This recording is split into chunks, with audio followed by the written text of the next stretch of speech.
কৰবাত জোক মাৰি খুটা এটাতে আজি বহি আছো আমাৰ নাম তেনেকুৱাও হ'লহেঁতেন কিন্তু গুৰুজনাই সেইবোৰ ভাবিলে যে নহয় অসমীয়া মানুহক মন আৰু শৰীৰ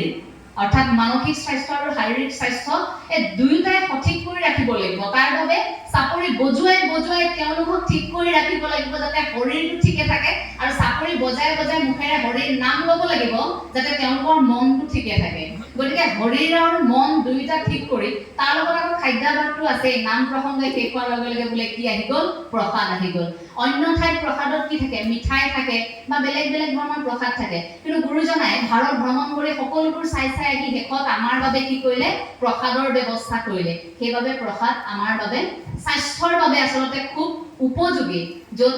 ফলৰ পৰা আদি কৰি এই কেঁচা বুট মগু যে দিয়া হয় সেইটো সম্পূৰ্ণ বৈজ্ঞানিক দৃষ্টিভংগী গতিকে গুৰুজনাই সৃষ্টিৰাজি আপুনি কেনেকৈ ক'ব অবৈজ্ঞানিক আমাক যদি কোনোবাই হাঁহে যে মাহ প্ৰসাদ খোৱাতে ব্যস্ত হৈ আছে সেই কথাটো ক'লে আমি উত্তৰটো তেনেকৈ দিব পাৰিব লাগিব যে এই মাহ প্ৰসাদটো খোৱাৰ এই মাহ প্ৰসাদটো সৃষ্টি কৰাৰ আঁৰতো কিন্তু গুৰুজনাই সেই লক্ষ্য উদ্দেশ্যটো ৰাখি থৈ গৈছিল গুৰু দেৱ নাম আৰু ভগত এইটোৱে আটাইতকৈ আজিৰ সময় ডাঙৰ কথা বোলে তিনি বস্ত্ৰ ল'লেই জানা ভকত নহয় প্ৰসাদ খালেই জানা বৈষ্ণৱ নহয় એટલે তিন্ধি থাকিব পাৰে এই চেলেং ঠিকেই লৈ থাকিব গামোচা ঠিকেই লৈ থাকিব ধুতি চুৰিয়া ঠিকেই পিন্ধি থাকিব কিন্তু ভকত নোহোৱাকেও থাকে তেনেলৈ বোলে কি ভিতৰৰ মনটো ভকত হ'ব লাগিব এক ঈশ্বৰবাদৰ বিশ্বাসত সেইগৰাকীয়ে নিজক সমৰ্পণ কৰিব পাৰিব লাগিব ভকত বোলে সাজযোৰ পিন্ধি আহিলে আজি সেৱা ভাগ ধৰিলে মনতে কিন্তু গোটেই পৃথিৱীৰ বেয়া কথাবোৰেই চিন্তা কৰি আছে কাক কেনেকৈ ঠগি বোলে 2 টকা বেছিকৈ লওঁ সেইখিনিয়ে চিন্তা কৰি আছে বোলে আজি 10 টকা এটা কমকৈ পালো দোকানত আৰু লাগিব কাৰোবাক কাইলে কিবা এটা কৰি ব্যৱসায়ীসকলৰ মনলৈ আহিল বোলে কিবাকে আৰু 100 টকা এটা লাভ উলিয়াব লাগিব তে কাৰোবাক কিবা এটা অন্যায় কৰি চুৰেও যদি ভাবি আছে সেয়া হ'ব জানো চুৰেও যদি ভাবি আছে যে মোৰ ঘৰত গৈ পিনে আজি এইটো চুৰ কৰি আনিব লাগিব এইটো হিচাপখিনি কৰিবলগীয়া আছে প্ৰভু তুমি চাবা আৰু সেইজন চুৰকো ঈশ্বৰে বচাব নেকি নবচাই নহয় গতিকে সেই ভকত শব্দটোৰ অৰ্থ এতিয়া প্ৰত্যেকেই বুজি পোৱাটো উচিত বুলি ভাবো যে বগা কাপোৰ সাজ পিন্ধি থাকিলে নহ'ব বগা কাপোৰত সহজে দাগ লাগে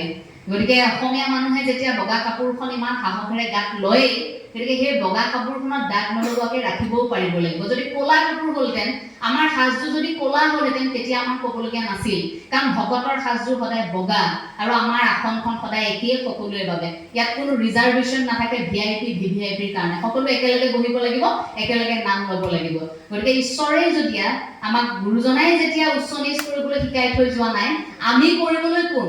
আপুনি মই কলিৰ সাধাৰণ মনুষ্য কালি পৰহি যাবগৈ লাগিব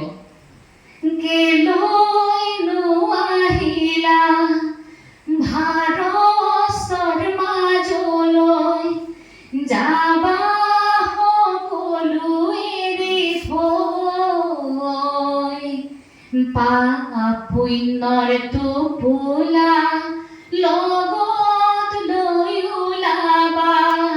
জমে পাচিব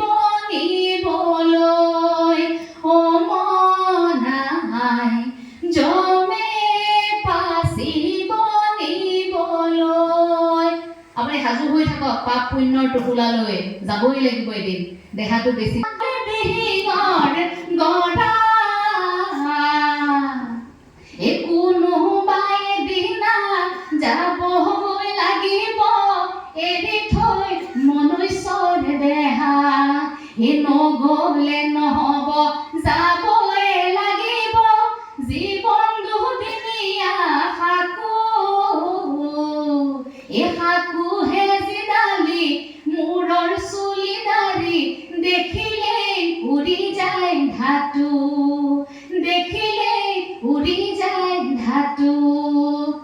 এই দেহাটো এনেও দুদিনীয়া আমি এনেও যাবগৈ লাগিব হয়তো আপোনাৰ যোৱা এদিন দেৰি হ'ব পাৰে কাৰোবাৰ যোৱা এদিন আগতীয়া হ'ব পাৰে কিন্তু থকা দিনকেইটা আমি এনেভাৱে থাকিব লাগে যাতে আপুনি গুচি যোৱাৰ পাছত অন্তত আপোনাৰ কথা শুৱৰি সেইসকলে এটা দিনো চকুলো উলিয়াইছে তাৰ মানে আপুনি সমাজৰ কিবা নহয় কিবা এটা ভাল কৰিছে কিন্তু এনেকুৱা হ'ব নালাগে যে আপুনি ঢুকাই যোৱাৰ পিছত সেইদিনা ভোজ ভাত খাওঁতে বোলে আপোনাৰ কথা নোলাই বোলে ওলাইছে ভোজৰ মাছ পিচ আজি এপিচে দিলে নে এইটো নোখোৱাই বেলেগ দিব পাৰিলে ততি দালিটো ভাল নানিল দে দাইলটো বেলেগ আনিব লাগিছিল ল'ৰাজনক বোলে কৈ থৈ গৈছে দৈটো আঠা নহ'ল ক'ৰ পৰা আনিছিল বোলে বৰপেটাৰ পৰা নানিলি নেকি দৈ এই কথাখিনি যাতে আলোচনা নহয়, আলোচনা হওক সেইদিনা আপোনাৰ, কাৰণ আপুনি এই পৃথিৱীত নাই নহয়। গতিকে কামখিনি আমি তেনেকৈ কৰাটো প্ৰয়োজন, আমি সেইখিনি উপলব্ধি কৰোঁ অন্তত। গতিকে গুৰুজনাৰ আদৰ্শৰে এখন সমাজ এতিয়া হওক। যদি গুৰুজনাই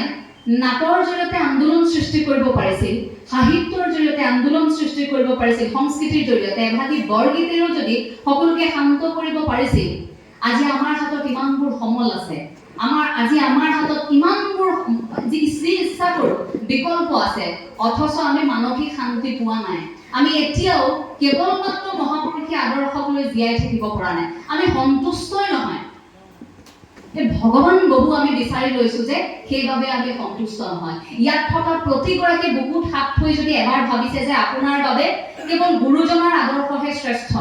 কেৱল আপোনাৰ বাবে এক ঈশ্বৰবাদৰ ধাৰণাটোহে শ্ৰেষ্ঠ, তেনেহলে আপুনি সৌভাগ্যৱান। কিন্তু আপুনি যদি ভাবিছে যে নহয় আজি ইয়ালৈ আহিলো, এইটো অনুষ্ঠান শেষ হ'ল, কাইলৈ বিপদ এটাত পৰিছো, বেলেগ এটা মন্দিৰলৈ গলো, পৰহিলে বিপদ এটাত পৰিছো, আকৌ বেলেগ এজন ভগৱানৰ ওচৰলৈ গলো, পৰহিলে বাবা এজনৰ ওচৰলৈ গলো, পিছদিনা কোনোবা এজনৰ ওচৰলৈ গলো, এনেকৈ গৈ থাকিলে কি হৈ যাব, আপোনাৰ নিজৰে কোনো ঠিৰাং নোহোৱা হ'ব জীৱনৰ। বোলে অসংখ্য আপোনাৰ এনে ধৰণৰ থাকিব যে অসংখ্য আপোনাৰ বিকল্প, আপুনি এতিয়া বাবা বিচাৰি ফুৰিছে, ক'ত শৰাই দিলে আপোনাৰ সমস্যা ঠিক হ'ব, বাবা বিচাৰি ফুৰিছে বোলে আপোনাৰ বাবাই জাৰি দিয়া পানী অকণমান খাই দিলে আপোনাৰ বোলে কাইলৈ পৰা ধনে ধানে নদন বদন, ল'ৰা ছোৱালী বোলে খুব ভাল। এই গুৰুজনাই এনেকুৱা এখন নাৱত উঠাই থৈ গৈছে, সেই নাওখন কেতিয়াও নুডুবে যদি সেই নাওখন আমি ভালকৈ চলাব পাৰোঁ। চৰিতপুথিত এটা কথা উল্লেখ কৰি থৈ গৈছে যে মাধুৰী আটোৱে ডেকা আটোৱে ভিক্ষা খুজিবলৈ গৈছে, ভিক্ষা খুজিবলৈ যাওঁতে গৈ পাইছেগৈ আৰু নাৰায়ণ দাস আটাৰ তাত পাইছে, পোৱাৰ লগে লগে আইগৰাকী ওলাই আহি এই ডেকা আটোগৰাকীক দেখি সুধিছে আৰু প্ৰশ্ন। তাৰ পাছত মাধুৰী আটোগৰাকীয়ে তেতিয়া উত্তৰ দিছে, বোলে নতুন নাৰজু পুৰণিকে খাওঁ, আই ভিক্ষা দিয়া ঘৰলৈ যাওঁ। লগে লগে ভিক্ষা দিছে, কাষতে থকা আটোগৰাকীয়ে বুজাই দিছে, বোলে তেওঁ ডেকা হ'ব পাৰে,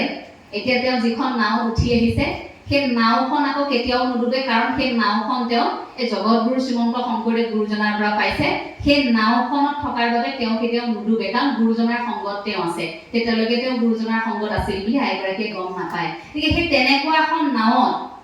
আমাকো উঠাই থৈ গৈছে। আমাৰ কথা যে আমি এতিয়া নাওখন কেনেকৈ চলাই নিব পাৰোঁ, অহংকাৰ আহিব নালাগিব। নাৰদৰ কথাটো সেইদিনা কৈছিলোঁ এঠাইত, আকৌ কৈছোঁ যে নাৰদেও এদিন অহংকাৰ কৰিছিল। নাৰদেটো খুব ভাল গায়, নাৰদে ভাবিছিল যে মই ইমানেই ভাল গাওঁ, মোতকৈ ভাল গোৱা আৰু কোনো নাই। নাৰদে গীত গোৱাৰ লগে লগে কাঠ পচি যায়, শিল গলি যায়, সাগৰত ঢৌ উঠে,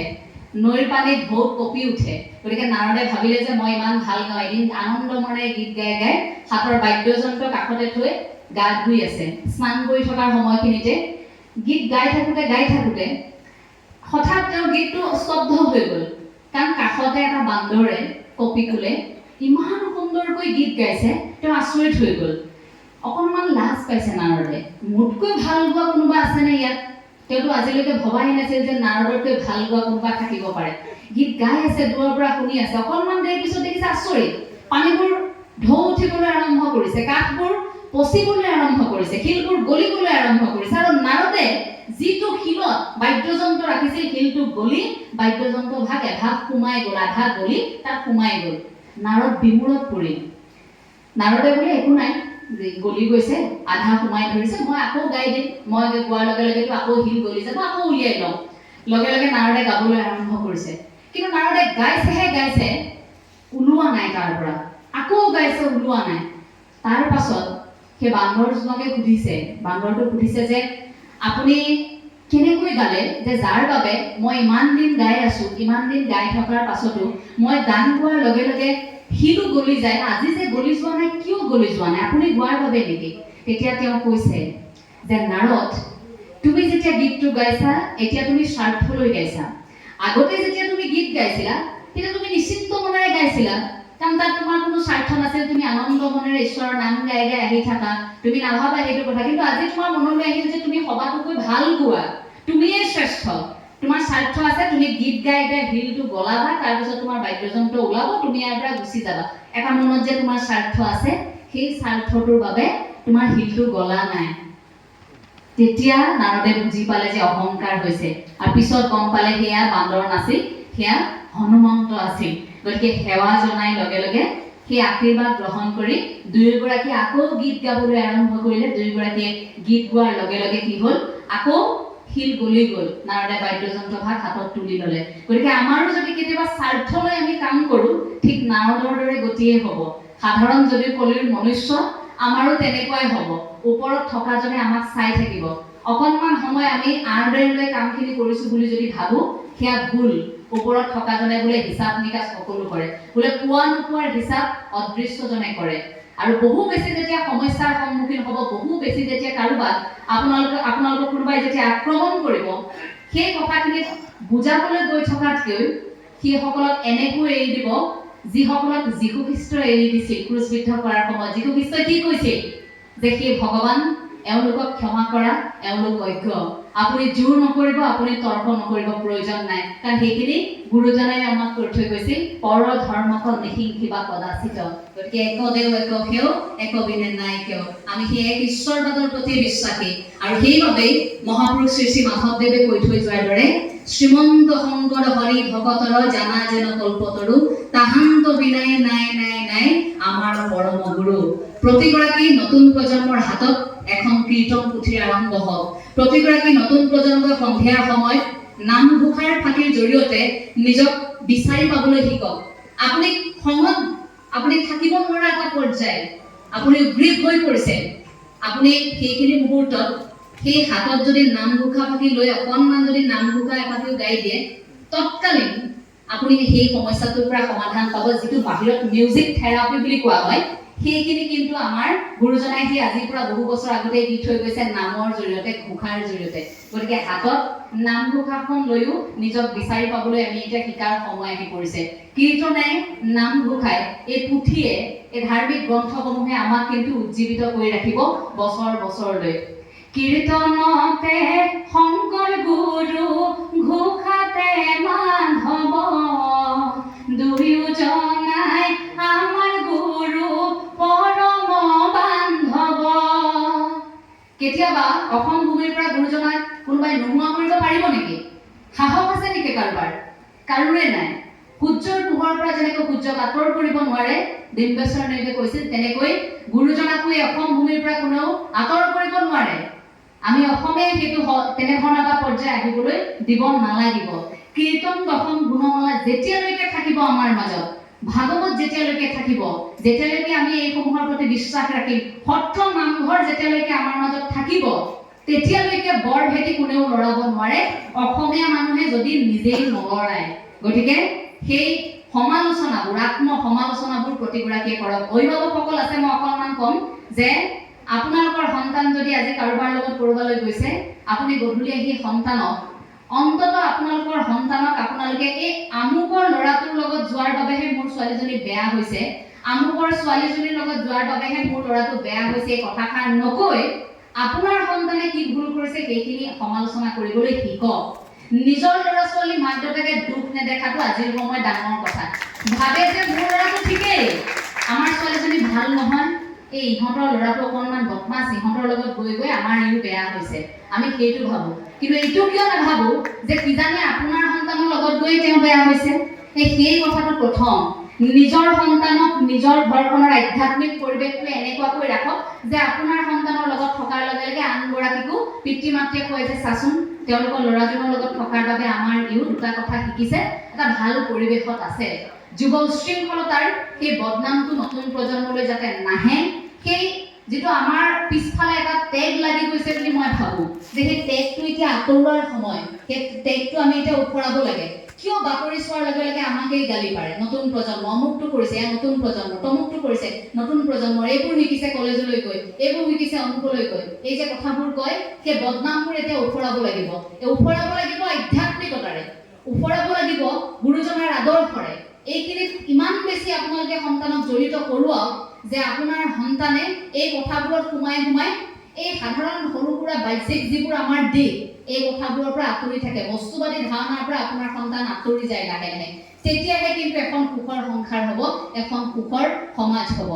অকণমান পলমকৈ যিহেতু আহি উপস্থিত হলো, গতিকে কথা দীঘলীয়া নকৰো। আপোনালোকৰো নিশ্চয়কৈ ভাগৰ লাগিছে, গোটেই দিনটো আপোনালোকে ইমান সুন্দৰকৈ আয়োজন কৰিছে। আপোনালোকে হয়তো জ্যেষ্ঠসকলৰ বহু ভাল ভাল কথা শুনিলে, গতিকে এইখিনি সময়ত মোৰ এই প্ৰাক মুহূৰ্তত খুব সুন্দৰকৈ পৰিষ্কাৰ কৰা হৈছিল। আলোকচিত্ৰ এখন খুব ভাইৰেল হৈছিল যে ইয়াত এই অনুষ্ঠানভাগী পতাৰ আগে আগে সকলোৱে ইমান সহযোগিতা আগবঢ়াই যে গোটেই পথটো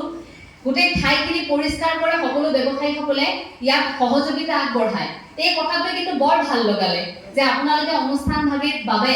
ইমান হেঁপাহেৰে বাট চাই থাকে যে আজিৰ দিনটোত যিসকল ৰাইজ বেলেগ এটা অনুষ্ঠানৰ ধামখুমীয়াত নিজক উটুৱাই দিছে, সেই সময়ত যে আপোনালোকে গুৰু জয়ন্তী অনুষ্ঠানটি পাতিবলৈ যে আপোনালোকে এলাহ কৰা নাই, তাৰ বাবে কিন্তু আপোনালোকৰ ওচৰত কৃতজ্ঞ। আপোনালোকৰ দৰে ব্যক্তি যেতিয়া অসমত থাকিব, আপোনালোকে যেতিয়া গুৰু জয়ন্তী আয়োজন কৰি থাকিব, আপোনালোকে যেতিয়া আটাপুৰুষক মৰিব, যেতিয়া মহাপুৰুষ মাধৱদেৱৰ আদৰ্শৰে থাকিব, তেতিয়াহ'লে কিন্তু আনে কেতিয়াও বৰভেটি লৰাব নোৱাৰে। এই ঠাইখিনিত এনেকৈ আহি প্ৰথমে মই কেতিয়াও আজিলৈকে যিহেতু অহা নাছিলো, শুনিহে আছিলো যে বজাৰৰ মাজতে এনেকৈ অনুষ্ঠান হয়। এই অনুষ্ঠানটো আমাৰ বাবে আটাইতকৈ নতুন আৰু সুকীয়া এটা ব্যতিক্ৰম দেখিছো। সাধাৰণতে নামঘৰৰ মাজত অনুষ্ঠানটো কৰিছো, কিন্তু নামঘৰৰ পৰিৱেশটোৰ পাছত বজাৰৰ মাজতো যদি আধ্যাত্মিকতাৰ সৃষ্টি কৰিব পাৰিছে, তেন্তে আপোনালোক মহান। আপোনালোক ব্যৱসায়ী, আপোনালোকে ব্যৱসায় কৰি আছে, অৰ্থনৈতিক বিপ্লৱ কৰি আছে, কৰ্মমুখী আপোনালোকৰ আন্দোলন, গুৰুজনাই সেইখিনি কৰি থৈ গৈছিল। তাৰ জৰিয়তেও আপোনালোকে আধ্যাত্মিকতাৰ কথা চিন্তা কৰিছে। সেই চিন্তাটোৰ বাবে মই আপোনালোকক শলাগ লৈছো। বৰপেটাবাসী আপোনালোক কুশলে থাকক, প্ৰতিগৰাকী সদায় কুশলে এইবাবেই থাকক, কাৰণ বৰপেটা বুলি কোৱাৰ লগে লগে অসমৰ বিভিন্ন